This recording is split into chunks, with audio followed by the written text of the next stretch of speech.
भाजपला मतदान केल्यास मुस्लिम समाजाला मंत्रिपद. केंद्रीय अल्पसंख्याक मंत्री किरेन रिजिजू यांची भूमिका.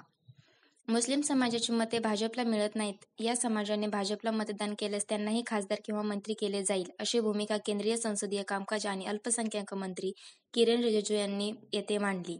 या समाजाने भाजपला मतदान केले नाही तर त्यांना सत्तेत संधी मिळणार नाही, असेही त्यांनी स्पष्ट केले. पुणे दौऱ्यावर असताना रिजिजू यांची सोमवारी पत्रकार परिषद झाली. वक्फ बोर्ड सुधारणा विधेयकामुळे मुस्लिम समाजाच्या जमिनी काढून घेतल्या जाणार असल्याचा खोटा प्रचार काँग्रेस करत आहे, असा आरोपही केला. लोकसभा निवडणुकीवेळीही भाजप विरोधात खोटे राजकीय कथानक रचण्यात आले. वास्तविक काँग्रेसनेच राज्यघटना आणि लोकशाहीची हत्या केली आहे. राज्यघटनेचे शिल्पकार डॉ. बाबासाहेब आंबेडकर यांचा काँग्रेस आणि पंडित नेहरू यांना सातत्याने अपमान केला. त्यांना संसदेत येण्यापासून रोखण्याचा नेहरूचा पुढाकार होता. डॉ. आंबेडकर यांनी मंत्रिमंडळातही घेण्यात आले नाही. हाच काँग्रेस पक्ष आणि त्यांचे नेते भाजपामुळे राज्यघटने धोक्यात आहे, असे सांगत आहेत. काँग्रेसच्या काळात अल्पसंख्याक मंत्रालय केवळ मुस्लिमांचे आहे, असे भासविण्यात आले.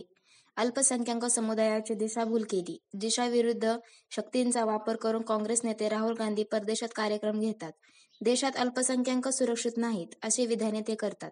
मात्र भाजपने अल्पसंख्याक असलेल्या 6ही समुदायांना समान संधी दिली आहे. सर्वांना बरोबर घेऊन विकास हेच मोदी यांचे सूत्र आहे, असे ते म्हणाले. प्रत्येक जिल्ह्यात राजघटना भवन.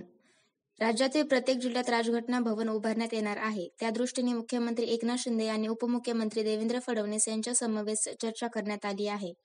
त्यासाठी केंद्र सरकारकडूनही काही निधी दिला जाईल, तर काही निधींचा उभारणी राज्य शासनाकडून करण्यात येणार आहे, असेही किरेन रिजिजू यांनी सांगितले.